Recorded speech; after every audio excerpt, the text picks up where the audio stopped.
Muitos pais costumam comparar o tamanho do filho com o dos coleguinhas dele. Isso é muito comum porque é difícil saber se o crescimento da criança está normal para a idade. Segundo especialistas, o problema é causado por vários fatores, que vão desde a genética ao sedentarismo. Por isso, manter uma vida saudável é essencial para poder crescer. Seu Hélio olha para o filho cheio de orgulho. O adolescente se desenvolveu bastante no último ano, mas ele não era assim não. Até o primeiro semestre de 2015, o Davi era franzino, baixinho para os padrões da família e aparentava ser bem mais novo. Eu ia nas festas, por exemplo, eu me sentia muito baixo, me sentia muito magro em comparação com os outros meninos. Eu me sentia mesmo diferente, sabe? E isso mesmo até pesava, assim, na minha questão social, pesava, assim, na minha questão psicológica, mudava muito, era muito diferente do que é hoje em dia. Ele era um gordinho saudável, né? Aparentemente. Nós cremos que ele entrou num processo de depressão. Aí ele foi pro extremo, né? E era baixinho, ficou magro, né? Então nós não conseguimos entender muito, né? A situação que alguma coisa aconteceu com ele, que não quis nos abrir para nós, né? Mas aí, com essa situação, nós fomos procurar ajuda, né? Davi fez vários exames para identificar as causas do problema e, com a orientação de um endocrinologista, começou o tratamento. Reforçou a alimentação, passou a praticar atividade física e também a tomar o hormônio do crescimento. O primeiro exame que deve ser feito é para avaliar se ele tem capacidade de crescer ainda. Então, é um exame muito simples, que é feito da mão e do punho, né? Então, a gente vai contando os ossinhos e vendo o aspecto dos ossinhos da mão e através daquela foto, daquele raio-x, a gente consegue no Atlas comparar com o que seria normal. Quando tem indicação, o hormônio do crescimento ele é injetável e se toma toda noite, né? Assim, até a cavidade de crescimento fechar. Mas existem outros tratamentos também, né? O uso de outros medicamentos, outros hormônios, vitaminas, suplementos, né? Em um ano, o adolescente cresceu 10 centímetros e ganhou 20 quilos para o alívio da família. Ele saiu do extremo, né? E tá um menino saudável, feliz. Existem várias causas para os problemas de crescimento. A genética da família, doenças crônicas como a diabetes, alimentação inadequada e até questões emocionais. O SUS oferece tratamento de graça. Em Minas Gerais, o Hospital das Clínicas é referência no assunto. Nós temos uma avaliação e um acompanhamento das crianças que têm distúrbio de crescimento. Essas crianças são diagnosticadas, nós oferecemos, né, os exames que são necessários para fazer o diagnóstico.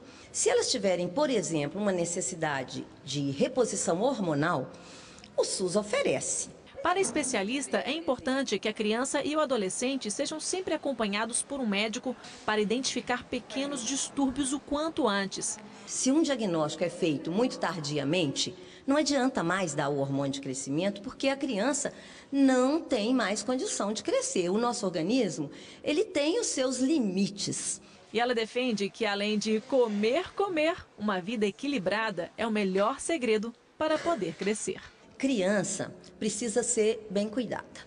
Ela precisa se alimentar adequadamente. Ela precisa ser atendida do ponto de vista afetivo.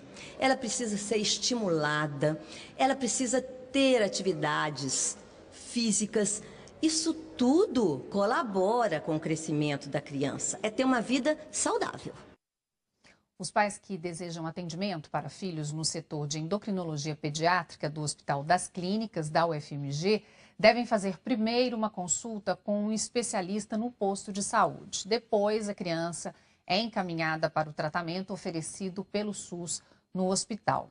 E um outro fator que pode influenciar o crescimento é a puberdade precoce. A puberdade é um período de muitas mudanças físicas e emocionais para meninos e meninas, mas quando essa fase começa mais cedo, antes do previsto, pode causar complicações. Quem vai explicar para a gente é a pediatra June Carvalho. Boa tarde. Boa tarde. Bom, obrigada pelo convite. A gente que agradece. Primeiramente, eu gostaria que a senhora explicasse para a gente quais são as principais características da puberdade e quando que geralmente ela começa.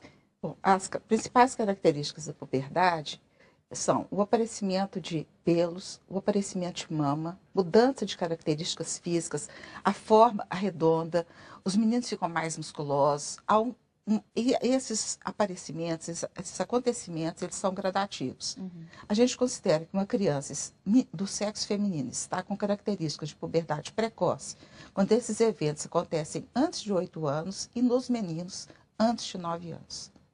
Quais são as principais consequências aí de uma puberdade precoce? Se essas mudanças acontecem, então, antes dessa idade, quais são as principais consequências? Uma criança, vamos dar um exemplo extremo, uma criança com 4 anos, de qualquer que seja o sexo, se ela apresentar uma característica de puberdade precoce, e vamos pegar aí o mote do crescimento, essa criança, nesse momento, vai ser uma criança alta, porque a puberdade ela faz um estirão, e se você não intervir de alguma forma e não identificar a causa, ela vai ser uma criança pequena. Um adulto pequeno. Um adulto pequeno. Ela é criança naquele momento. Uma criança grande. Grande e vai ser um adulto pequeno. Então, isso realmente, quando a família percebe que qualquer dessas manifestações apareçam, imediatamente o pediatra deve ser contactado. E como é feito esse diagnóstico?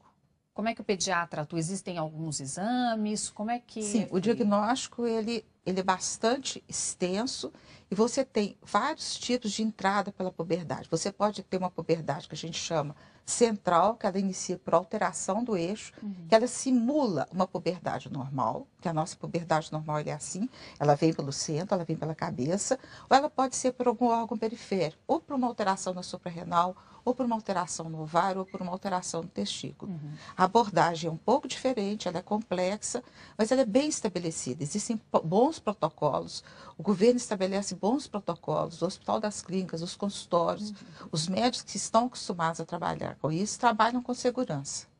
E aí, a partir do momento que o médico identifica que a criança tem sim uma puberdade precoce, quais são os tratamentos disponíveis? O que pode ser feito?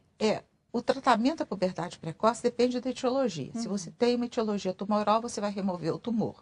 Se você tem uma etiologia desconhecida, porque às vezes a sua etiologia você não consegue identificar. Na verdade, o tratamento da puberdade precoce é extremamente simples se você fez o diagnóstico. Agora, fazer o diagnóstico nem sempre é simples.